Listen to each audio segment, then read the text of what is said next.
mga ina-advise mo or ano yung How do you feel na napasok siya dun sa Napasok siya. pinaka-most awaited na maraming fantasy ng nag-aabang? GMA? Dami nag-abangan. Sobra. Mm. So, yun na po. Ayun, yung sa Encantadia, binatch by batch yun yung audition doon.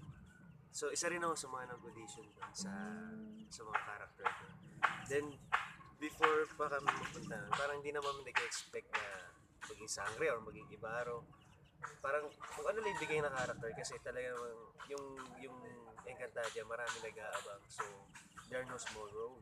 So, parang makasama ka lang yan is parang swerte na.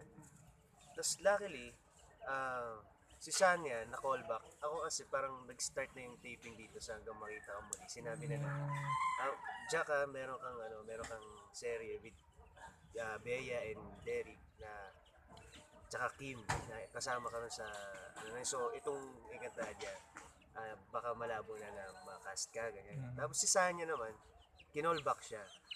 Sabi sa kanya for Danaya naman yung role na gagawin niya. Kasi before, pinagawa sa kanya parang Mira, yung mga yung hindi nga kami nag-expect na kasi parang ang iniisip namin parang mga level ni Andrea Torres, yung mga magdadanaya, ganun, Max Collins, ganyan, Rian Ramos. Kasi ang dami talagang pwede. Audition.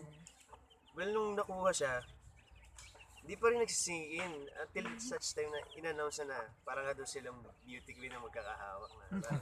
After i-announce na kayo na yung cast ng Encantadia. Sigawan talaga sila, group hug sila. Tapos actually yung lumabas na photo, bawal daw yun eh. Sinabihan sa kanya na bawal daw maglabas ng photo ng time na yun kasi bawal ma-predict yung mangyayari. Kaso may lumabas nga, di na paano. Nagkaroon ng mga reaction about sino yan, ba't niya nanggaganap na Danaya. Kumbaga, pag search parang binabash siya yung time na yun. Nagpa-cast ulit ng another, tinawag ulit yung mga nag-audition na Danaya. So grabe impression na parang ito na, in-announce na ng day na yun dahil sa mga reaction, kakaroon ulit ng another casting. So kumuha pa from another network, ganyan, tapos yung mga nag-audition ng Danaya. Tapos, siguro umabot na 4 na beses yun. Sinabi, ayun, nakapag-decide na yung panel na sabi na sa taas na si ikaw na nga daw yung magdadanaya. So, grabe yung tuwa niya. Umiiyak siya sa bahay, parang nanginginig pa siya nung kinakausap ko na parang hindi siya makapaniwala. Parang nakatulala lang siya, hindi niya expect na yun na, sa kanya na yung role na Danaya. Tapos nagkaroon na ng launching sa 24 oras. Talagang ito na yun, sabi niya.